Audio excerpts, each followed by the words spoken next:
Hey everybody, welcome back to Life Below. It is Monday and it's time for another recap of Love and Hip Hop Atlanta. This is season 9, episode 5, and it was titled Slippery Slope. Alright, so it starts off with this time Rashida, Kirk, and her youngest telling us how they're doing their confessionals in their homes and how we staying alone together and all the other stuff. Then we see Rashida in her home. So this is like I shouldn't say real time, but past time. So she's getting ready for a date with Kirk or whatever. So she putting on her makeup. Her youngest child comes in the room with some high heel shoes and stuff. She was like, "Oh, you want to see mommy get ready for her date and get all pretty for daddy and stuff?" And he like, yeah, whatever. So she gets all dialed up, I gather, child. All she had on was some cutout jeans and a little shirt. But she going downstairs and she telling her cause whatever. She telling the other child, I can't think of his name, but she's telling him, how to walk. Is it Kyle? No. But anyway, y'all know who he is. She telling him to watch the baby and stuff and call if they got any emergencies and put him to bed at a good time and all this other stuff. Then she leaves. She goes to meet Kirk somewhere because he's driving to this hotel on a motorcycle. They get up to the hotel and he got all these roses all out and everything. Lord, I just noticed I got all this paint on my arm. I thought I got it all. I painted the basement today. Now it just popped up in the camera. But anyway, I thought I had got it all off, and then I looked in the camera and saw it. Anyway, they all in the hotel room. He had like rose petals, rose bears. It was roses all over the place. I was like, who cleaning that up? But anyway, they had like a little table outside. He had dinner, but dinner was a waffle. She was like, "Baby, I'm happy that you brought me out here, but a waffle?" And he was like, "Yeah, this represents our first date and stuff." And I guess they had their first date at the Waffle House. And she was like, "Oh yeah." Then that's when I wasn't as high maintenance then or whatever. And he was like, "Yeah, but I still love you," or something. And then she was saying how she was planning a ski trip with the girls to kind of get away. Everyone was going to be there. And he was like, "I'm gonna miss you," or something. And she was just like, "Oh yeah, I'm gonna make you miss me." He was like, "Well, just missing you being gone for a couple hours, I'm gonna miss you." I was just like, ugh. Kirk annoys me. Because from everything he did, I just don't understand how Rashida just forgave him like that. Like, child, no, it wouldn't have been me. Anyway, we see child. Oh, we see Sierra. She meeting with Shooter. This another one, child. She meeting with Shooter with the kids, the 2 children she had by Shooter. She meeting with him. It's his birthday, I gather, child. She brought him a gift, something from Chanel. And in her confessional, she was saying like she had a hard time even looking at Shooter because she was so mad at him because he wouldn't testify and blah blah blah. But since her lawyer got the charges dropped and stuff like that, she found it in her heart to forgive him and all. So I was just like, girl, bye. Like, you could forgive him all day long, but he wouldn't got no birthday present from me. He wouldn't testify and then child, bye. Not the kid. Anyway, she meeting with him. She's sitting down saying, they was kind of flirting, which was kind of weird too, because I was just like, Sierra, like, are you serious right now? Are you really trying to flirt with Shooter? Like, after everything, you flirting with him? Girl, stop. And then she was saying, like, her daughter, Paris, or whatever, she was saying, like, she being disrespectful, she don't want to go to school, and then Paris was saying like she don't want to go to school because like she don't like the people, and there's always some drama and stuff. And Shooter was like, "Look, yeah, you need to stay away from that drama mess." And then Sierra was like, "Well, our relationship got kind of rocky when we were separated and stuff." And the kids, like, they think that it's their fault or something. She was saying, and she was saying like, how they don't have to be together, but they need to be friends. And then she was saying something like he wanted to hug. She was like, we don't got to hug and kiss and all that other stuff, even though I knew they were like that. Her son was like, he was cracking me up because it was like, what? So like he was trying to figure out what the hell she was talking about, because when she said like they was separated, that's why the kids was acting up. He was just looking like, what? Like, no, that ain't why. Like, we don't want to see y'all together type thing. And so he was saying like their relationship over and stuff, and he was talking about she was being jealous because he know that he moved on to somebody else, and he thinking about the good times, but he also think about the bad times. And I was just like, Sierra is real annoying, because how you go from this man, I understand he your baby daddy and stuff like that, but how you go from just, I just don't get it. How you go from this being so mad at this man and then him not having your back to now you all chummy and all. No, like, you could have like easily went to jail. Like, what if this lady ain't had this video? Even though she probably wouldn't have went to jail. But what if the lady ain't had a video? Come on now, Sierra. Anyway, we see Jock. He at the salon. Sharonda looking like, why is you here? He was like, what are you talking about? I'm an investor in the salon. Like, this is my salon and stuff. She was like, but you ain't been here in a year. And he was just like, telling us why he ain't been there, because Sharonda had stepped out of pocket last season and kind of almost messed up his relationship with Kendra. So he was saying that, but he was saying like he was down there because he's meeting someone. Turns out he's meeting Alexis, and he wants to talk to Alexis about what she posted on her social media, and it was about her being sex trafficked and stuff. And he was like, after all this time, I didn't know what was going on with you. And she was like, I just really don't talk about it, but I figured that I need to talk about it and stuff because I can help another girl out here. And so he was saying he got 5 daughters, and sex trafficking in Atlanta is really big right now, and he wants to protect his daughters. So he wants to put together a panel with his radio station to kind of like bring awareness to it, bring light to it and stuff like that. And he would like her to be on the panel. She's not sure if she wants to be on the panel because she was saying like she got a lot of backlash from it. People saying, do she want attention and all this other stuff? So she's kind of unsure. And I'm like, I don't understand. Like, why would somebody lie about something like that? Like, I don't know. So I mean, I believe her. I'm not gonna say she's sitting up here lying and stuff like that. Like, cause why would someone lie about being sex trafficked for clout? Like, that just don't even make no sense. So he wants her on the panel. So she's thinking about it. Then we see Sierra, Rashida, Mimi, and Bambi. I think it was just them 4 at this like ski shop or whatever. And they going shopping. Sierra came in there with some camo. I was like, what the hell is she wearing? She be wearing some crazy shit. But she tells the girls that, you know, she want to get them together for a ski trip, and then they go on the Pigeon Forge in Tennessee. And Mimi like, I ain't never been skiing and nothing like that, but I'm game. Like, let's go and stuff. She don't know what to wear and stuff. Sierra said she did it before, but she bust her ass. But she willing to go again and try it again with her friends and stuff like that.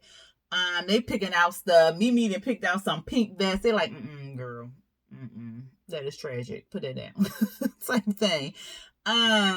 Somebody asked who's all coming. Then she was like, Spice is coming and Carly is coming. So then they all looked at Sierra like, oh shit, Carly coming, like what's going on? Sierra was saying like she reached out to her, and Carly told her that Karma is her best friend and stuff. And they was like, oh, that's scary. Bambi said that. And she was like, yeah, I know. So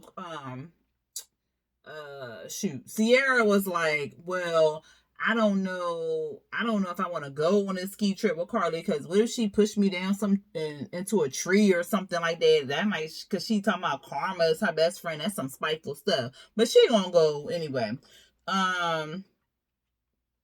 Then Bambi tells them about what happened at her family dinner, because everybody was saying they needed a trip. Everybody needed a break and stuff like that. And Bambi was saying why she needed her break. She was saying how Mama D came with the obituary and all this other stuff. Mimi just walked away like, what? She walked away cracking up. Rashida started laughing like, the hell is going on? Then Bambi tells us Scrap ain't taking Mama D calls. He ain't talking to her. He just focused on their little family and stuff like that. And then Bambi was saying like was so upset and so upset still that she is getting physically sick. And when she said that, I was like, because we already know in real time that she pregnant. So then I was like, she was pregnant then at that trip. That was when she found out she was pregnant, because she getting physically sick all of a sudden. Maybe you can get sick when you stressed out and stuff like that, but it just, and then all the other scenes when she was talking about sick, I was like, she probably pregnant. Then we see at the campaign, it's the blue campaign. It's like a small little audience. It really wasn't a lot of people. It might have been maybe 20, 30 people. Akbar is one of the people sitting in the audience and stuff. And like I said, they said they there to raise awareness, and they were saying it can happen right underneath their nose. They was asking like what sex trafficking is. And here go Akbar, pimping. It's like, girl, shut up. This ain't the classroom. But anyway, Jock was like, no, it can be more than just that too. So then they was talking.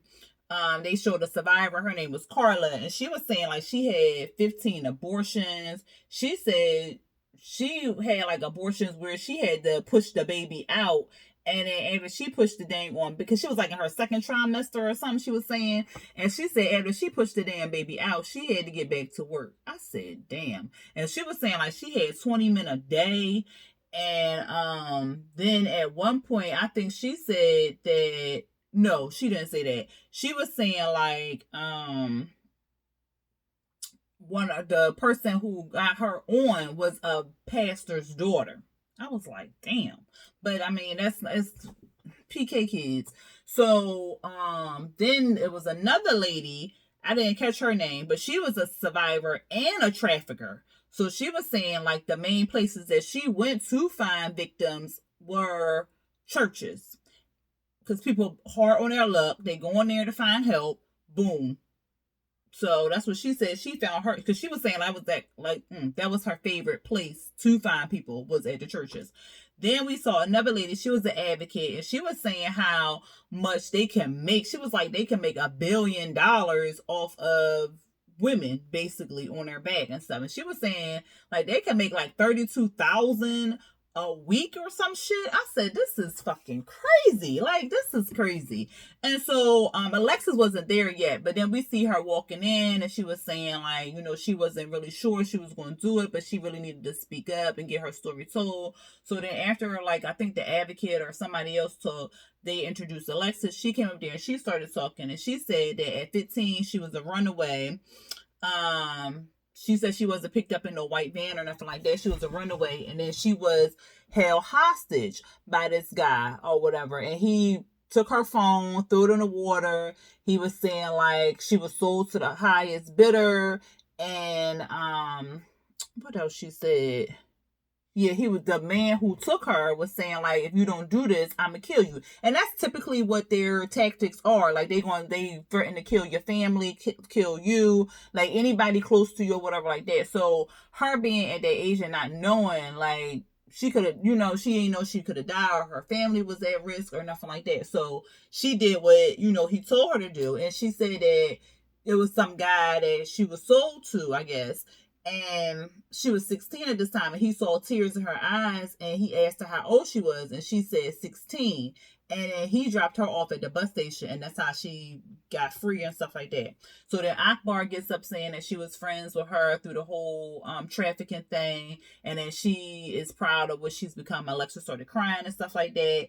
And Alexa's basically saying like she's tired of people judging her because of what she posts on Instagram or, whatever social media outlet she posts on, because sometimes she just pops off, not thinking, she goes off on feelings. And everybody can kind of relate to that. I know, like, I've grown a lot, because back in the day, like, I don't care what, I would just popped off. And not even that long ago, for real. If you just said something to me, I got real defense, like, what? Like, and I just start popping off and pushing people away and just acting out on feelings and just doing stuff on feelings versus thinking and then doing stuff like that. So she's in that part, and she'll grow out of it and grow and do all the other stuff. So she was just tired of people just judging her and stuff like that. And she like, I'm human, I make mistakes, and I'm going, get better and grow over time and stuff. I think she'll get it. But I'm like, for real, that's effed up that happened to her and that happened to any woman out here. And I really do hope that true awareness, even if this campaign on this show, because they, it was on the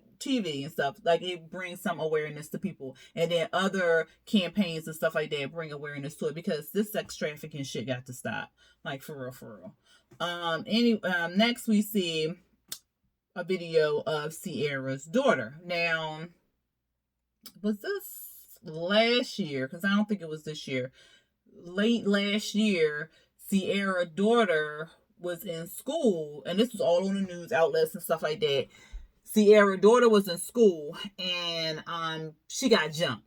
And an adult, one of the children's mamas got into school and thought it was okay to beat up a little, like a 14-year-old child, or get in a fight with a 14-year-old child in the goddamn school. So she get on the bathroom, the mama, she beating up the fuck, like, child, let that happen. Sierra better than me, because I would have took hands to this. I can't even get it out, because my youngest is freaking 12 and my middle child is 14. She'll be 15 in August. Let somebody here went into some goddamn school and jump my child. I don't give a fuck what she said out her goddamn mouth. If she said something out her mouth that was disrespectful to your child or something of that nature, then maybe your child need to fight my child. Or if you got a problem with it, then you come to me and you tell me. But don't you ever, like, no adult ever put their hands on my goddamn child. Oh, it's gonna be a whole entire problem. I will be getting locked up, okay? Anyway, they showed a video of Sierra's daughter getting attacked or whatever like that. We see Carly, she go over there to Rashida's restaurant, Mimi there, they talking about the incident, but then it comes on the news, and I'm like, well, Carly went in there, it was light outside, but y'all looking at the 11 o'clock news. Okay. But anyway, they showing the news clip and showing like what happened and all this other stuff. They showing the whole fight and stuff. Then, so they talking about it, and Carly like, well, I reached out to her. At first, Carly was like, well, I know how I feel to be jumped and all this other stuff. And Rashida looking like, really trying to make this out be about you? And so then she switched it and was like, she reached out to Sierra and was asking her like, what, how she doing and stuff. And Sierra was telling her like, I know like if we were still cool, that you would be by my side and stuff like that. And so she was basically just checking in just to see how she was doing. Carly, like, I still don't trust this girl, but if something were to happen to my child, I would hope that she would be by my side too. So they kind of, not on good terms, but on good terms enough where they talking so she can kind of check on her and make sure that she's okay and that her daughter is okay. Then we see Sierra. Yeah, we see Sierra. She's at Shooter's house and she's with Paris. And Paris looked just like Sierra. She looked just like Sierra. But she remind me of Caesar from Black Ink, New York's daughter. Like the face and all the other stuff. But she do look like Sierra. But she all pouty and stuff, and she don't really want to talk. And Shooter like, well, what happened and stuff? And she was like, well, she said that I was judging her or something like that. And so Sierra like, yeah, I called up there. She called me up and was like, Mom, they trying to jump me and stuff. The mama up here trying to jump me. And Sierra was like, well, I told her to put the mama on speakerphone and stuff like that, because I thought I could, reason with her and stuff. And she live in my building. So, I thought I could talk to her and all this other stuff. I get on the phone and try to talk to her, and then all of a sudden the phone fall, and then you hear all these kids and stuff. Like, I ain't know what was going on. So then Shooter like, what? Like, come on, man, you gotta do better with your life. Like, you can't do this. Like, I already buried the child. Like, you want to be buried? Like, you want to die? Like, you gotta do better with your life. So what's going on, Sierra? Well, I called and got a restraining order on the woman and stuff like that, so she can't be and more than 100 feet of me and Paris, her or her daughter, or it's gonna be a problem. And then I'm gonna have her stay over here with you so she feels safe and stuff like that. Yeah, all right, Sierra, we gonna do that and stuff, because I ain't trying to bury another child. And that was it for them. So that's basically what happened. But Sierra also did say, like, she was saying, like, she don't think her daughter was all, she know her daughter did wrong in that situation, but the mama shouldn't have put her hands on her daughter and stuff like that. So that's what she also said too. Then we see, yeah. Then we see Bambi. She packing. She's sitting there with the baby and stuff like that. And she's saying again how she got sick. She ate some chicken and she got sick, and she talking to Scrap. And she was like, "You think black people can be allergic to chicken?" And he was like, "Hell no." I was like, "Yeah, it could be. It could be, but whatever." So then she was, being overprotective, saying like, when he watching TV, gotta be something educational. He was like, "What?" She was like, "Yeah, and don't be doing no new food, no new people around him, and all this other stuff." Scrap was just like, I got this. So then, that was pretty much it for them. It really wasn't nothing big. Then we see Rashida and Kirk. They talking. Kirk Jr., they got locked up. He got pulled over for improper turn signal or something like that. And then when they pulled him over, they found some weed and a gun in the car. So they all like, "Oh, this injustice, oh, the black man, and you know how they do us and all this other stuff." And then they said that they put all these trumped up charges. Like, I wasn't in the car. I don't know how true it is or not like that. But they were saying like the cops put down that they had like a sawed-off shotgun and a silencer. And I was like, well, what kind? Did he have it? Like, what? Who just walking around with a goddamn sawed-off shotgun and a silencer in the goddamn car? Like, that don't sound right. So they, Kirk Jr. don't have no bail, so he not getting out. And Rashida was like, "Well, yeah, with this ski trip, and here go Kirk. You ain't finna leave me here with all this mess. You ain't finna go on no ski trip and have fun and stuff like that." I'd have been like, "Nigga, peace." I don't know. I don't know if I would have went on a ski trip or not. I don't know. I'm trying to think. Like, what was they? Well, he ain't got no bail. I could call the lawyers from the ski resort. Like, child, get the fuck out of here. I don't know. I'm probably talking big shit because I probably would have been there for my son too. But still, I don't know. It was just the way Kirk was like, "You ain't finna leave me here and go off and have no vacation." And I was just like, he's just so irritating. Then we see the girls. They all at the meeting place to go, because I think the bus was the bus there. Yeah, the bus was there. They all about to get on the bus. So Bambi there, Carly there, Spice there, Mimi there. I'm missing somebody. Sierra. So it was Spice, Sierra, Mimi, Carly, Bambi. So yeah, 5 girls. And then they just talking and stuff, and they like, "Well, I'm surprised Sierra there," or whatever. And Carly was just like, "Well," oh no, she said on the bus, but they just talking. They trying to figure out why Spice got so much shit. So then Rashida come, and she like, "Oh, I just came to tell y'all that I wasn't going to come on this trip because, what's going on with Kirk Jr. and stuff like that. He just got locked up and I can't go and stuff. So I got to stay here, but y'all have fun. Mimi and Bambi, you keep Carly and her together now. Don't let them fight and stuff." Then I guess Spice gonna be making some Jamaican food. That's why she packed all that stuff. So they was like, "Oh, you gonna miss out on the Jamaican food?" And she was like, "I know, I'm gonna get a rain check on that." So then she get in the car, they hop on the bus.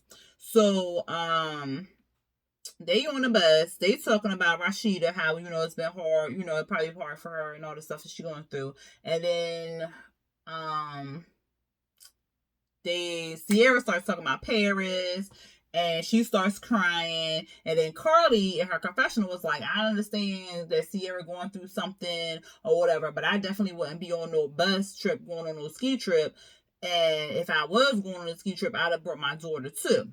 So Sierra, before, she was saying like she knows she got a lot going on, but Paris is with her dad, and she's safe and she wanted her own space and stuff like that. And then on the bus, she was saying how Paris is scared to walk out of the house because she's scared that the mama going to be around the corner and stuff like that. So it was a whole bunch of stuff. And then Bambi was like, "Look, you really must have needed to get out if you on the bus with Carly or whatever."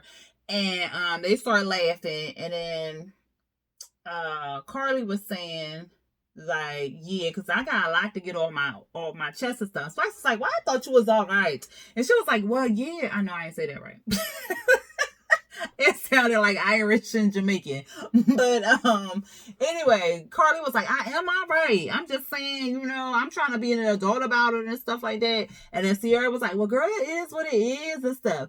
And so somebody was like, yeah, no, Baby was like, Carly, you just got mushed like this or whatever. And you just got mushed a little bit. And Carly was like, I'm the one who got mushed. I should know how I feel. I got mushed like that. And push something. They was like, Carly, you lying, girl, you lying. And so then they was like they went to a commercial. Then they came back, and then Bambi was saying she's sick again. And so they was like, girl, what's wrong with you? Whatever. And Sierra had gave her some peanuts, and of course, the salt on the peanuts and like saltine cracks and stuff like that, it can help stop the nausea and stuff.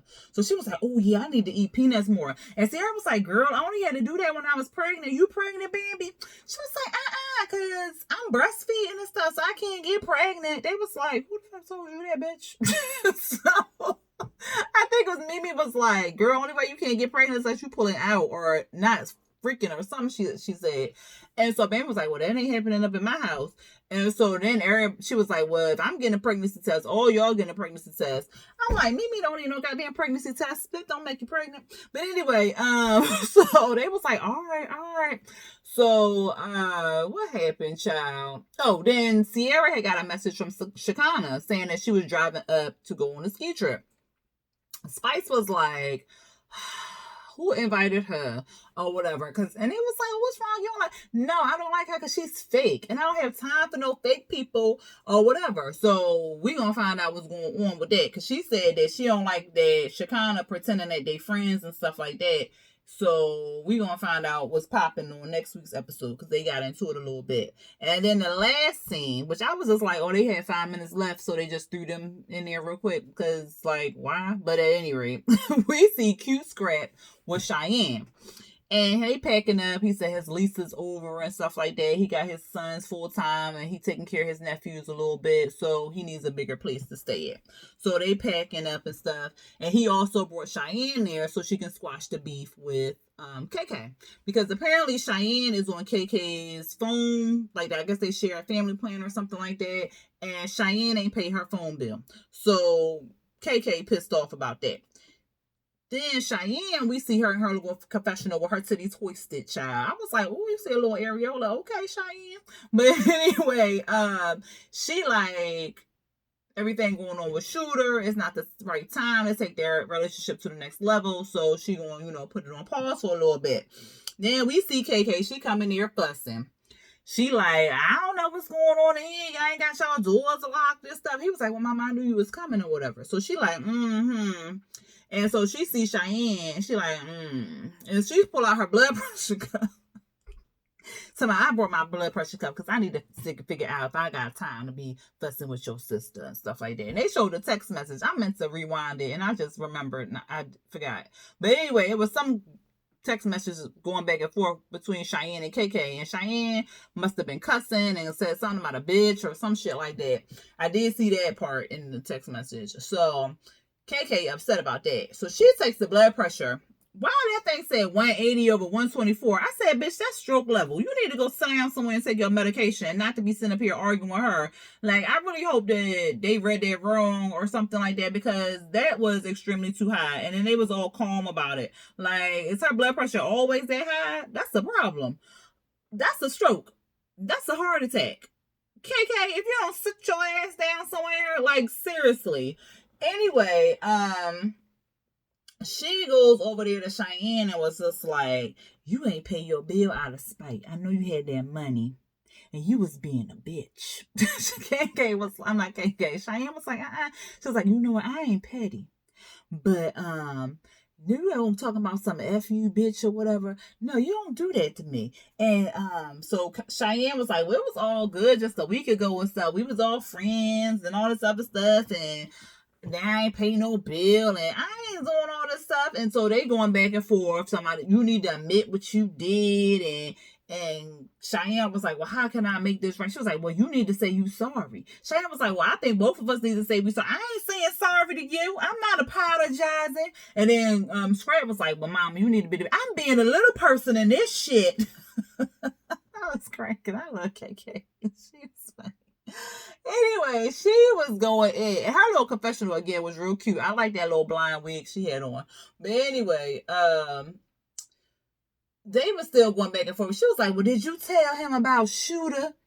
And Scrap like, Shooter? What's going on with Shooter? What I missed or whatever? And that's when they cut off. So that was the end of the episode. Y'all let me know how y'all felt about this episode today.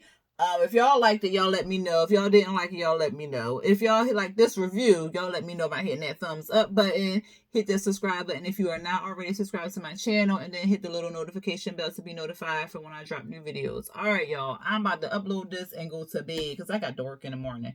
Until next time, peace.